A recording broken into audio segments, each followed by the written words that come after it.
Primeiro livro do profeta Samuel, capítulo de número 9. Deus tem um encontro com o seu destino nesta manhã. Você crê nisso? O texto diz assim: havia um homem de Benjamim, verso de número 1. Havia um homem de Benjamim rico, influente, chamado Quis, filho de Abiel, neto de Zeror, bisneto de Becorate e trineto de Áfia. Ele tinha um filho chamado Saul, jovem, de boa aparência, sem igual entre os israelitas. Os mais altos batiam em seus ombros. Verso 3. E aconteceu que as jumentas de Quis, pai de Saul, extraviaram-se, e ele disse a Saul: chame um dos servos e vá procurar as jumentas. Olhe para mim. Esse capítulo, ele provoca uma transição. Está encerrando o tempo dos juízes e vai começar o tempo dos reis de Israel. Ouça o que eu estou dizendo para você. Esse capítulo encerra um ponto na vida de Israel. Eu vim aqui liberar algo para você. Deus está mudando uma estação. Deus não muda, mas sempre se move. Você pode repetir isso comigo? Deus não muda, mas sempre se move.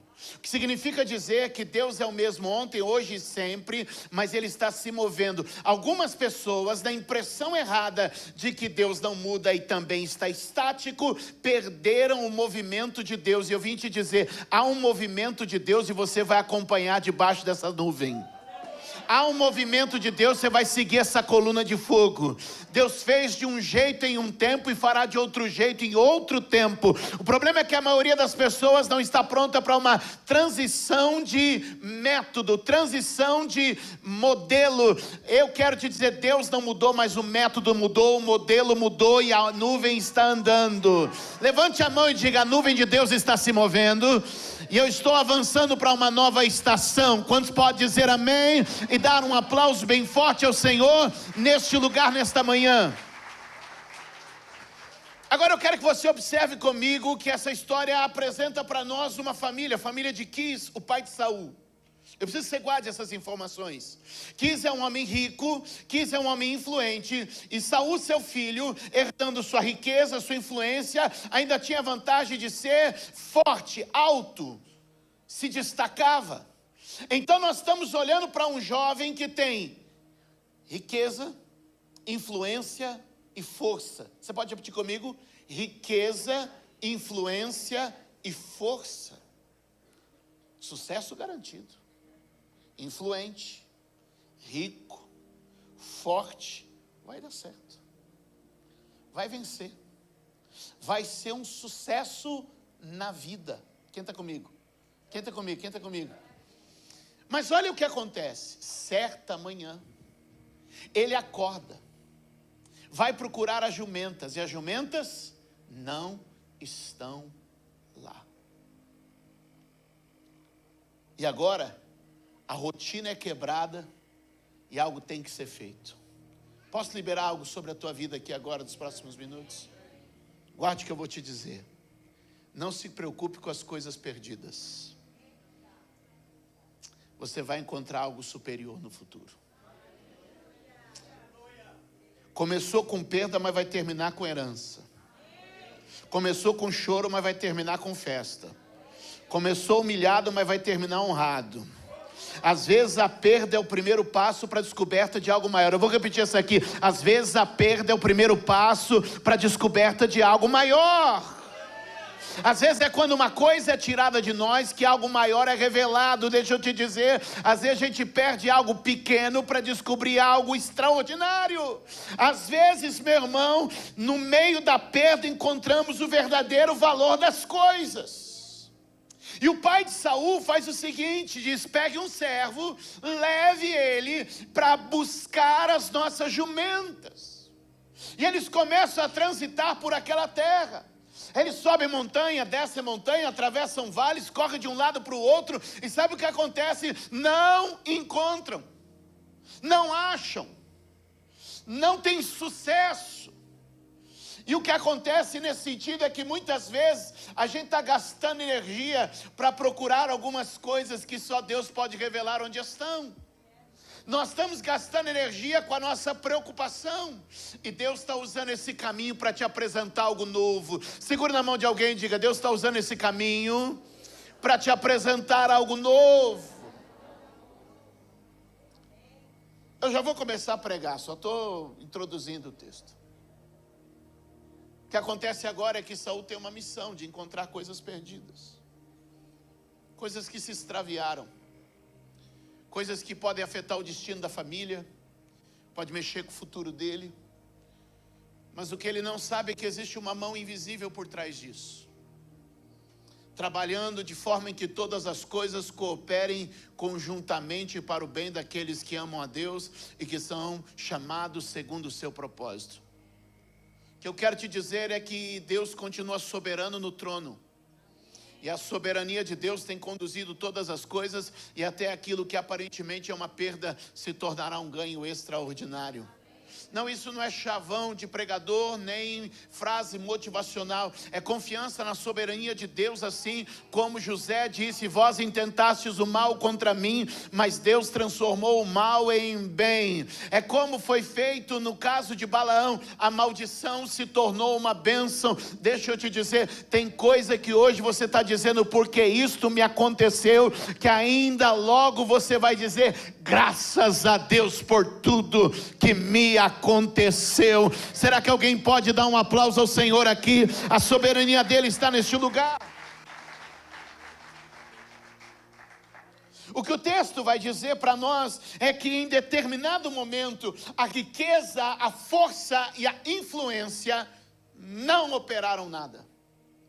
O que o texto vai dizer para mim e para você é que riqueza, força e influência se tornaram limitadas dentro daquela situação. O que ele tem agora é uma desconstrução. Repete comigo: desconstrução. Irmão, ninguém experimenta o novo sem ser desconstruído do velho. Ninguém vai viver o novo se não lançar fora o velho. Posso ouvir um amém? Veja só. Ele está ali e agora no verso de número 5, o texto diz assim: chegando ao distrito de Zuf, disse Saul ao seu servo: vamos voltar. Vamos voltar. E por quê? Porque o meu pai deixará de pensar nas jumentas para começar a preocupar-se conosco. Diga comigo: ele se rendeu. Tem uma hora da vida que a gente precisa se render. Tem uma hora da vida que a gente precisa. Aqui não. Mas lá no Brasil tem muito disso. A gente fez da plataforma um lugar para desfilar força. E a gente fez da igreja um lugar para manifestar grandeza. Então a gente quer mostrar uma fé que nos revela como pessoas muito fortes. A gente quer mostrar uma fé que nos revela como pessoas muito poderosas. Então parece que quanto mais forte, mais poderoso, mais influente, maior eu me torno, parece que mais fé eu tenho, mais perto de Deus eu estou. E então a gente foi transformando nossa plataforma, nossos cultos, em um lugar para expor a nossa musculatura espiritual. Já viu aquelas competições de fisiculturismo? Já viu? Quem já viu? Onde se sobe numa... Deixa eu mostrar para vocês. E então ele vai lá e... Já viu? Olha para mim. É quando eu sou fraco, que aí é que eu me torno forte. Porque o poder de Deus se aperfeiçoa na minha... Aqui não é o lugar de eu expor quão bom e quão forte eu sou, mas aqui é o lugar de eu manifestar minha fraqueza e quebrantamento. Jesus disse que 2 homens subiram ao templo para orar. Vocês subiram essas escadas para orar. Vocês subiram aqui para orar. E a Bíblia diz que um estava debaixo das luzes, dos holofotes, dizendo: graças te dou, Senhor. Olha como eu sou bom. Olha como eu faço tudo certo. Olha como a minha vida é uma vida, olha, perfeita. Olha como eu sou praticante de todos os ritos. E a Bíblia diz que este se orgulhava. Mas enquanto o outro fugia um pouco das luzes, num canto mais escuro, meio na sombra, onde a câmera não pegava, onde mais ou menos a luz mal brilhava, e ele abaixado, batia no peito dizendo: tem misericórdia de mim que sou um pecador, tem misericórdia de mim que sou um pecador. Eu quero te dizer que aquele que estava exaltando qualidades voltou como veio, mas o que manifestou quebrantamento e humilhação voltou transformado. Eu quero te dizer uma palavra aqui hoje: este não é o lugar para você se mostrar mais santo, mais forte, mais poderoso, mais preparado, mas este é o lugar para você expor a sua fraqueza sem medo, para sair deste lugar justificado. Lá fora eu serei forte quando aqui dentro eu for quebrantado. O que acontece no verso de número 5 é que o moço mais rico, mais forte, mais influente está dizendo: eu me rendo porque eu não encontro uma solução. Eu me rendo porque eu não encontro uma saída. Segure na mão de alguém e diga: às vezes Deus nos leva por um caminho de desconstrução. Ei, alguém por favor, entenda o que eu estou te dizendo. Eu não estou dizendo que você vai sair daqui fraco, eu estou dizendo que você vai sair daqui quebrantado, para que o poder de Deus continue operando em você.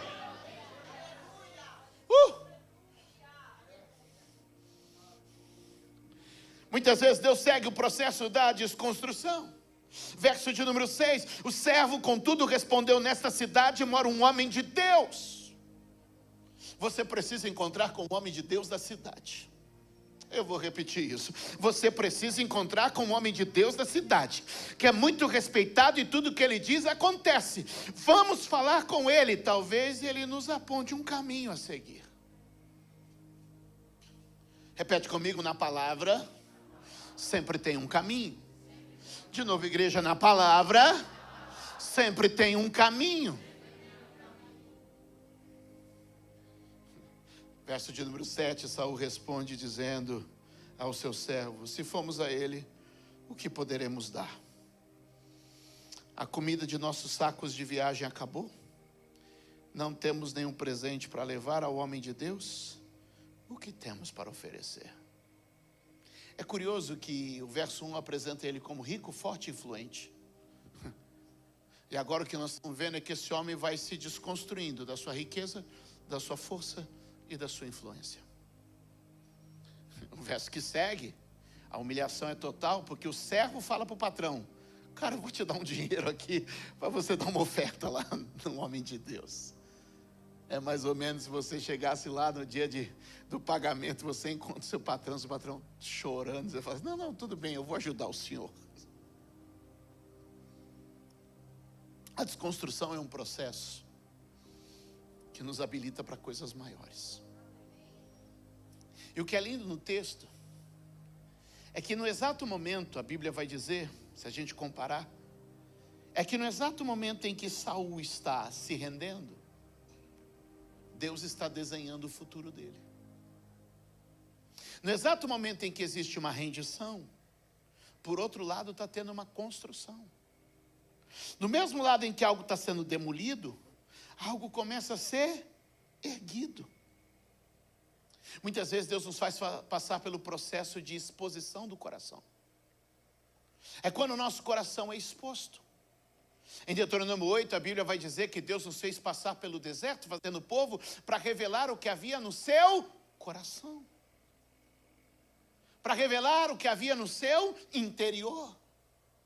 E às vezes Deus nos permite passar por caminhos que apenas mostram o que há dentro de nós. Portanto, provações e tentações precisam ser bem compreendidas. Porque a tentação é uma pressão do inimigo tentando tirar o pior de você. O que é tentação? É o inimigo tentando extrair o seu pior. Mas o que é uma provação? Muitas vezes elas trabalham muito próximas e muito perto. O que é a provação? É Deus extraindo o seu melhor. Se você está sendo provado, é Deus te pressionando para revelar sua essência. E eu vim dizer algo aqui nessa manhã, que tem gente que está passando por esse processo em que Deus está revelando o seu coração para extrair a sua essência. Alguém comigo? Alguém comigo? E é nessa hora que Saul está aqui com o seu servo dizendo: ei, eu não tenho mais força para continuar, eu não tenho dinheiro para resolver, e eu não sei o que eu posso fazer. Observe comigo no texto. Observe comigo no texto, no verso de número 15. Que no mesmo dia, do outro lado, Deus está falando com Samuel e dizendo: no dia anterior à chegada de Saul, o Senhor havia revelado isto a Samuel. O quê? Amanhã, por volta desta hora, enviarei a você um homem da terra de Benjamim. Unja-o como líder do meu povo Israel. Ele libertará o meu povo das mãos dos filisteus. Atentei para o meu povo, pois o seu clamor chegou a mim. Espera aí, deixa eu tentar ilustrar para você. Aqui eu tenho Saul dizendo: não tenho, não posso, não consigo. O que ele está dizendo? Não tenho, não posso, não consigo. Mas no mesmo momento que ele está dizendo aqui isso, Deus está falando aqui: está chegando o novo líder, está chegando o novo príncipe. Ei, a tua realidade e a tua profecia nem sempre combinam. A realidade dele é: não tenho, não posso, não consigo. Mas a profecia é: está chegando o líder, está chegando o libertador, está chegando quem eu escolhi, está chegando forte. Ei, segure na mão de alguém e diga assim: quando a tua profecia e a tua realidade não combinarem, siga adiante, porque a tua realidade muda, mas a tua profecia permanece. Será que alguém pode dar glória a Deus aqui neste lugar? E ele está aqui dizendo: não tenho, não posso, não consigo. E Deus está dizendo: vem aí o que vai vencer, vem aí o que vai libertar, vem aí alguém que é resposta de oração. Quem? Quem disse que não podia? Quem disse que não tinha? Quem disse que não conseguia?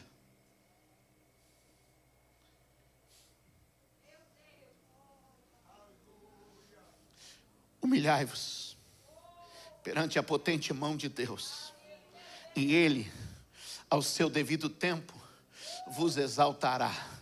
Pois um coração contrito e quebrantado não desprezará o Senhor. Aleluia, aleluia, aleluia, aleluia. Humilhai-vos diante dele.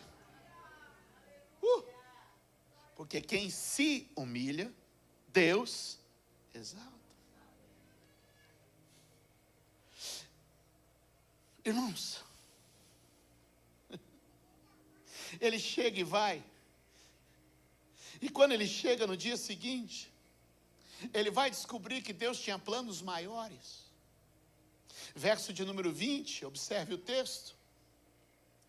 Quanto às jumentas que você perdeu há 3 dias, não se preocupe com elas. Levante a mão e diga: a maioria das minhas preocupações não fazem o menor sentido.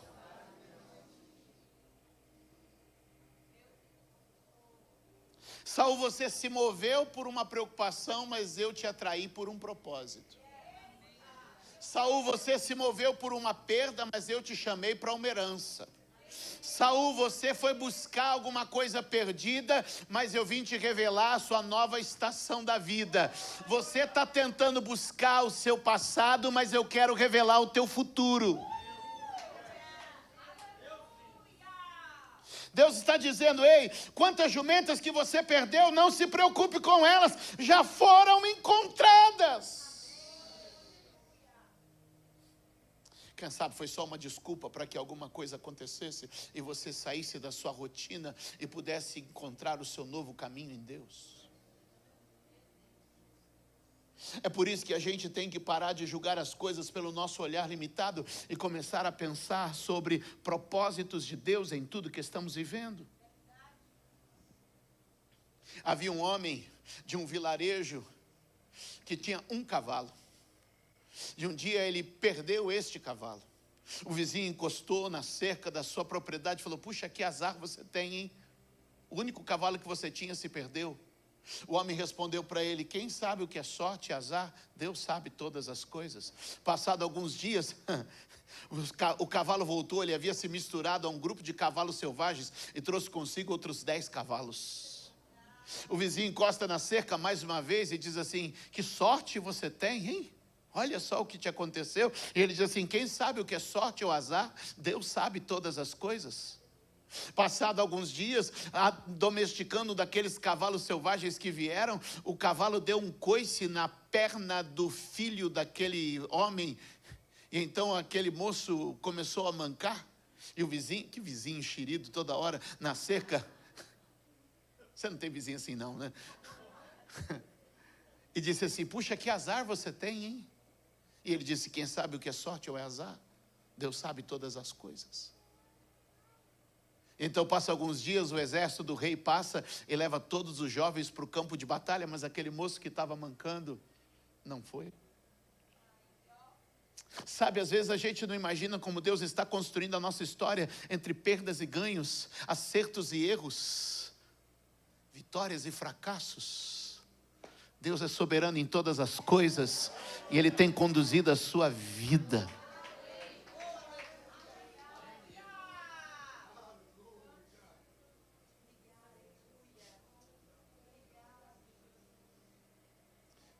Quando eu estava lendo esse texto, o Espírito Santo começou a me lembrar de que algumas vezes, que bom que não deu certo como eu queria. Bendito o dia que algumas coisas deram errado. Porque foram nesses dias que a mudança mais significativa talvez chegou na nossa vida. Eu te pergunto, se Saul acorda aquela manhã e as jumentas estão todas lá, o que ia acontecer na vida dele? Nada. Ia continuar a sequência dos mesmos dias e das mesmas tarefas, mas teve um dia que ele acordou e as jumentas se perderam. É na perca de algumas coisas que a gente encontra coisas maiores e extraordinárias. Eu penso sobre Pedro, que todo dia saía de tarde, pescava de noite e ia vender seu peixe de manhã. Saía de tarde, pescava de noite e ia vender seu peixe de manhã. Mas teve uma noite que ele não pescou. E eu pergunto, e se ele pesca aquela noite? Se ele pesca aquela noite, ele ia para o mercado vender peixe, como sempre fazia. Mas naquele dia ele não pescou nada e estava na praia. E é porque ele não pescou nada naquele dia, que naquela manhã ele estava na praia, em vez de estar no mercado vendendo peixe. Porque às vezes tem aquele dia que a porta não abre, as coisas não acontecem, o milagre não vem, mas a gente tem um encontro com aquele que vai mudar o nosso destino. Se Saul não perde a jumenta, ele não encontra o seu Samuel. Se Pedro pesca bem aquela noite, ele não encontra o seu Salvador. Eu vim te dizer que talvez, bendito seja o dia que as coisas fugiram do teu controle, fugiram da tua mão.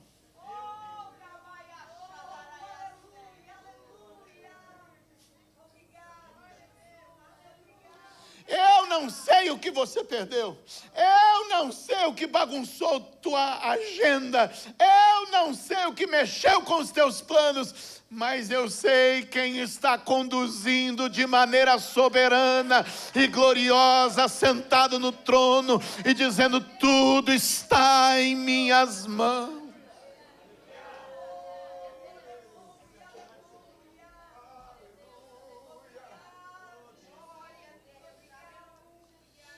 Meu pai é um homem extremamente trabalhador. E por 40 anos meu pai nunca perdeu um dia de serviço.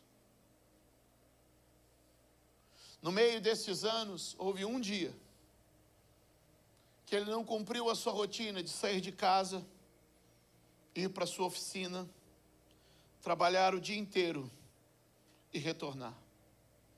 Meu pai nunca falhou nisso.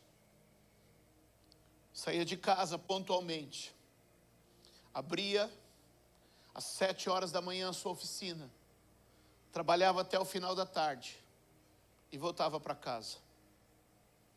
Houve uma bendita manhã que meu pai saiu de casa, mas não chegou na sua oficina. Logo meu tio, que era sócio dele, ligou para minha mãe: Julieta, tudo bem? O Valdir não chegou. E a minha mãe diz assim: ele saiu daqui como sempre fez.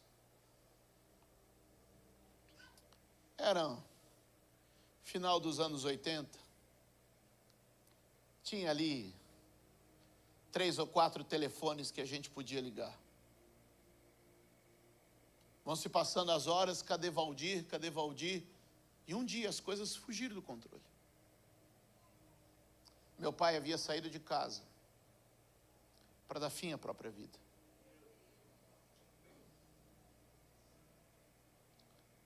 Mas Deus interviu soberanamente. E aquele que era para ser o dia da tragédia, abriu a porta para que pela primeira vez um pastor cruzasse as portas da minha casa. Bendito o dia que as coisas deram errado. Porque se não fosse esse dia, eu não sei se eu estaria aqui hoje com vocês. Porque foi alguma coisa dando errado que te impulsionou a uma mudança, a uma escolha, a uma decisão. Foi alguma coisa que fugiu do teu controle, porque se dependesse de você, você manteria aquela rotina. Mas um dia Deus entrou, espantou a jumenta de Saul, esvaziou a rede de Pedro, ou tirou o chão do Valdir.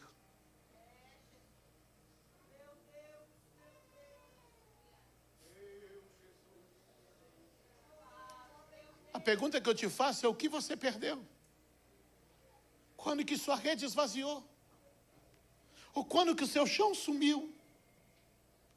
Porque foi nesse dia, 20 versículos depois, no capítulo de número 9, no verso de número 21, tem uma declaração de Saul, e eu termino com ela.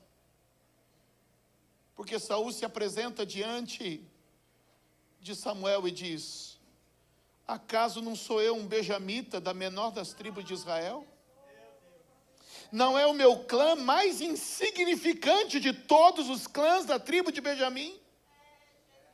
Por que você está me dizendo tudo isso? Então Samuel levou Saul e seu servo para a sala, deu a eles o lugar de honra entre os convidados, cerca de 30 pessoas. Fique de pé. O verso de número 1 apresenta um homem forte, rico e influente. Mas no verso de número 21 tem uma confissão: eu sou pequeno, insignificante. Eu não tenho controle, não tenho poder. E é na confissão da sua fraqueza que ele é conduzido ao lugar de honra. Eu vim falar com gente aqui hoje. Não é homem, economia, lei, governo. Não há nada que possa roubar das mãos de Deus o que Ele tem escrito para a tua vida. Quando você ainda era informe no ventre de sua mãe, a Bíblia diz que Deus viu todos os seus dias e os escreveu em um livro. E nesse livro tem o capítulo da dor, tem o capítulo da perda, tem o capítulo da confusão, tem o capítulo do prejuízo, tem o capítulo da humilhação. Mas não são com esses capítulos que Deus vai escrever na história. E que vai conduzindo a minha vida e a sua vida para te dizer: ei, eu bagunço aqui para te apontar tudo que está acontecendo ali. Segure na mão de alguém, olhe nos olhos dessa pessoa e diga: talvez hoje a sua profecia e a sua realidade não combinem, mas fique com a tua profecia, porque a tua realidade muda, mas a palavra de Deus jamais vai mudar. Será que você pode dar um aplauso ao Senhor? Será que você pode glorificar Jesus? Levante as suas mãos para o céu, levante suas mãos para o céu e glorifique a Ele. Bendito o dia em que as coisas fugiram do meu controle. Bendito o dia que as coisas escaparam do meu poder e das minhas mãos. Bendito o dia em que eu apenas fui levado por um vento, por uma maré, por uma correnteza, conduzida e guiada pelo próprio Deus. Pai, nesta manhã de hoje eu declaro que as perdas e os roubos da vida, Senhor, não são uma tragédia para esta pessoa, mas elas são a revelação, porque há um lugar de honra guardado para todo homem humilde. Se alguém quiser salvar a sua vida, perdê-la-á, mas quem entregá-la e quem se render, achá-la-á. Por isso, bem-aventurados são os que se humilham e se quebrantam, pois Deus, ao seu devido tempo, os exaltará. Essa é uma mensagem sobre dependência, humildade e quebrantamento. Eu quero te dizer hoje que tu veio aqui, Deus está te dizendo a ti hoje: Ele esvaziou Saul do que ele tinha para dar a ele tudo que Deus tinha para dar. Que o Espírito Santo conduza você nos caminhos da vida. Bendito o dia que as coisas saíram do teu controle, porque elas passaram para o controle da mão de Deus. Que Deus abençoe vocês, privilégio de servi-los esta manhã. Um aplauso ao Senhor, vamos adorar.